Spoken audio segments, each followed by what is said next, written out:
Welcome to the pool of science. Students, आज हम Anthoceros की सेक्सुअल रिप्रोडक्शन को डिटेल से स्टडी करेंगे। तो एंथोसिरोस जो है ये मोनेशियस भी होता है और डायोशियस भी होता है। मोनेशियस मतलब एक ही प्लांट के ऊपर मेल और फीमेल रिप्रोडक्टिव ऑर्गन ग्रो करते हैं, और डायोशियस मतलब मेल प्लांट अलग होता है, फीमेल प्लांट अलग होता है। तो मेल प्लांट जो है वो स्मॉलर होता है फीमेल प्लांट से, अगर हम डायोशियस स्पीशीज़ की बात करें। लेकिन मोनेशियस स्पीशीज़ में क्या होता है कि एंथ्रीडिया जो है वो पहले बन जाता है एज़ कम्पेयर आर्चिगोनिया से। एंथ्रीडिया जो है वो मेल रिप्रोडक्टिव ऑर्गन होता है प्लांट के अंदर, और आर्चिगोनिया जो है वो फीमेल रिप्रोडक्टिव ऑर्गन होता है प्लांट्स के अंदर। ये दोनों जो सेक्स ऑर्गन्स हैं ये थैलस बॉडी के अंदर जो है वो बहुत अंदर तक डीपली जो है वो एम्बेडेड होते हैं, यानी धंसे हुए होते हैं। अब हम इन दोनों सेक्सुअल ऑर्गन्स को अलग अलग जो है डिटेल से स्टडी करेंगे और इनकी डेवलपमेंट को पढ़ेंगे। तो पहले हम देखते हैं एंथ्रीडिया यानी मेल रिप्रोडक्टिव ऑर्गन। तो ये जो है थैलस के ऊपर जो स्मॉल कैविटीज़ होती हैं, म्यूसिलेज कैविटीज़, उन कैविटीज़ की अपर साइड के ऊपर एंथ्रीडिया डेवलप होता है, और ये 2 या 4 ग्रुप में पाया जाता है। यानी ये अकेला सिंगल एंथ्रीडिया नहीं होता, 2 या 4 जो है इकट्ठे एक जगह पे एंथ्रीडिया डेवलप होते हैं। एंथ्रीडियल कैविटीज़ यानी वो कैविटीज़ जहाँ पे एंथ्रीडिया डेवलप होता है वो कम्प्लीटली कवर होता है डबल लेयर ऑफ सेल्स से, यानी कि थैलस जो है वो इस सेक्स ऑर्गन को कम्प्लीटली प्रोटेक्ट करता है। इसके अलावा इसकी कोई आउटसाइड ओपनिंग नहीं होती। हर एंथ्रीडियम जो है वो मल्टी सेलुलर स्टाक के ऊपर बोर्न होता है, यानी मल्टी सेलुलर स्टाक के ऊपर जो है वो डेवलप होता है। मेन बॉडी जो एंथ्रीडियम की होती है वो ग्लूकोज लाइक होती है, यानी आलमोस्ट राउंड बल्ब जैसी होती है। इसके अलावा एक सिंगल सेल्ड यानी थिक जैकेट जो है इसके ऊपर पाई जाती है। एंथ्रीडिया जो है वो इसके अंदर बहुत सारे एंड्रोगोनियल सेल्स होते हैं, और ये एंड्रोगोनियल सेल्स जो हैं वो बाद में बाईफ्लैजिलेट एंथ्रोजोइड्स में कन्वर्ट हो जाते हैं। बाईफ्लैजिलेट यानी 2 फ्लैजिला वाले, और एंथ्रोजोइड्स को हम प्लांट्स के अंदर स्पर्म कहते हैं। तो स्पर्म जो है वो क्या है, एंथ्रोजोइड्स हैं। अब हम देखते हैं कि एंथ्रीडिया की डेवलपमेंट जो है एंथोसिरोस में कैसे होती है। पहले हमने इंट्रोडक्शन पढ़ा कि एंथ्रीडिया होता क्या है एंथोसिरोस का। अब हम इसकी डेवलपमेंट जो है वो डिटेल से स्टडी करेंगे। तो एंथ्रीडियम की डेवलपमेंट जो है वो एक सिंगल सुपरफिशियल सेल से होती है, और ये सिंगल सुपरफिशियल सेल जो है वो थैलस की बॉडी से एक सेल होता है जिसके अंदर एबिलिटी होती है फर्दर डिवाइड करने की और एंथ्रीडिया डेवलप करने की। तो ये जो सेल होता है इसमें डिवीजन होती है, ट्रांसवर्स डिवीजन होती है, और ये 2 सेल बनाता है, आउटर और इनर सेल। इनर सेल जो है वो एंथ्रीडियल इनिशियल के तौर पे एक्ट करता है, और एक स्पेस जो है वो इन दोनों सेल्स के दरमियान में डेवलप हो जाती है। अभी 2 सेल्स के दरमियान में जो स्पेस है वो म्यूसिलेज से फिल हो जाती है। म्यूसिलेज मतलब चिपचिपाहट वाला मटेरियल जो कि इन दोनों सेल्स की स्पेस को फिलअप कर देता है। इनर सेल जो है वो push toward the base of cavity, यानी कैविटी की तरफ जो है वो इनर सेल पुश हो जाता है, धकेल दिया जाता है, और जो आउटर सेल होता है वो एंथ्रीडियल कैविटी की रूफ यानी ऊपर की तरफ जो है वो धकेल दिया जाता है। एंथ्रीडियल इनिशियल जो पहले बना था वो फर्दर डिवाइड करता है, उसके अंदर 2 या 1 वर्टिकल डिवीजन्स होती हैं, और 2 या 4 सेल्स जो है वो बना देता है।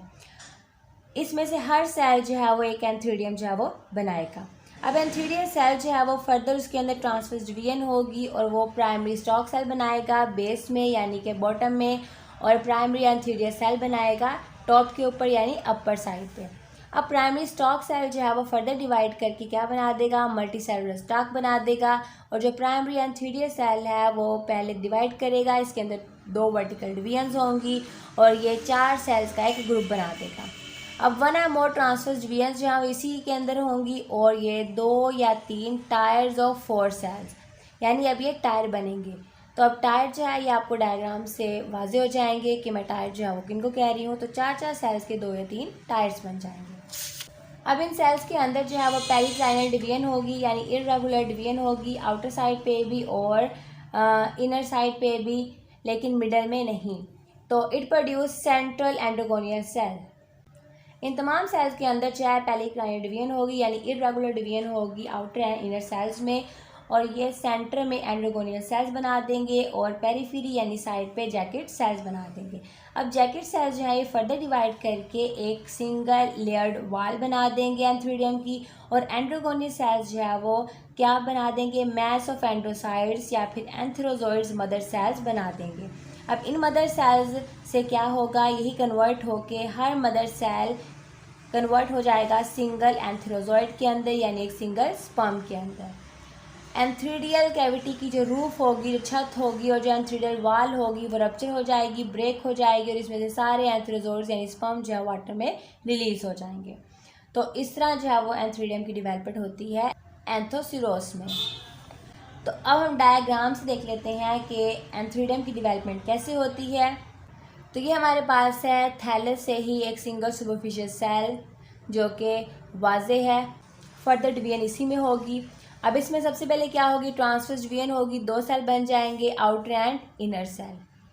अब जो आउटर सेल है वो रूफ बना देगा और इनर सेल जो है वो किसके तौर पे एक्ट होगा, एंथ्रीडियल इनिशियल के तौर पे एक्ट होगा। अब ये जो इनर सेल है एंथ्रीडियल इनिशियल, ये जो है थोड़ा सा गेमेटोफाइट टिश्यूज के अंदर धंसा गया है और रूफ जो है वो थोड़ा सा अपर हो गया है। अब सारी डिवीजन जो है वो इस एंथ्रीडियल इनिशियल के अंदर होगी क्योंकि रूफ जो है वो बन चुकी है, यहाँ पे अपर सेल का काम ख़त्म हो गया। एंथ्रीडियल इनिशियल के अंदर 2 या 4 वर्टिकल डिवीजन्स होंगी और क्या बन जाएंगे, 2 to 4 सेल्स बन जाएंगे। तो ये हमारे पास बन गए 2 to 4 सेल। रूफ को वैसे ही आपने लेबल कर लेना है। अब ये जो 2 या 4 सेल्स हैं ये हर एक जो है वो किसके तौर पे काम करेगा, एंथ्रीडियम बनाने में काम करेगा। लेकिन मैं यहाँ आपको एक सेल ही आगे लेके जा रही हूँ ताकि आपको इजीली समझ आ जाए। चाहे तो आप चारों सेल से 4 एंथ्रीडियम जो है इसके अंदर बना सकते हैं, बट इजी के लिए मैंने एक सेल आगे लिया है। तो इन 2 या 4 सेल्स में से एक सेल जो है उसमें फर्दर डिवीजन होगी और अपर सेल बन जाएगा, लोअर सेल बन जाएगा। लोअर स्टाक होगा जिसको हम प्राइमरी स्टाक सेल कहेंगे और अपर वाला जो है वो प्राइमरी एंथ्रीडियल सेल होगा। अब जो स्टाक सेल था प्राइमरी स्टाक सेल, उसमें मल्टीपल डिवीजन्स होंगी और मल्टी सेलुलर स्टाक बन जाएगा। और जो अपर सेल था अभी उसका नाम वैसे ही हमने रखा हुआ है, उसमें कोई डिवीजन नहीं की, प्राइमरी एंथ्रीडियल सेल। अब डिवीजन किस में होगी, प्राइमरी एंथ्रीडियल सेल में होगी क्योंकि स्टाक भी बन चुका है, रूफ भी बन चुकी है और अब प्राइमरी एंथ्रीडियल सेल बाकी रह गया है। प्राइमरी एंथ्रीडियल सेल के अंदर 2 वर्टिकल डिवीजन्स होंगी और 1 ट्रांसवर्स डिवीजन होगी और बन जाएंगे 3 टायर्स ऑफ सेल्स। ठीक है, तो 2 और 3 टायर्स ऑफ 4 सेल्स जो है वो बन जाएंगे। अब यहाँ पे आपको जो है ना 2-2 सेल्स नज़र आ रहे हैं 3 टायर के अंदर। 2-2 जो है इसकी बैक साइड पे हैं जो कि हम ड्रा नहीं कर सकते, इसीलिए आपने बस उसको फ़र्ज़ करके चलना है कि 4-4 सेल्स के 2 और 3 टायर्स जो हैं वो बन गए हैं। स्टाक को वैसे लेबल कर लेना है, रूफ भी वैसे ही लेबल रहेगी।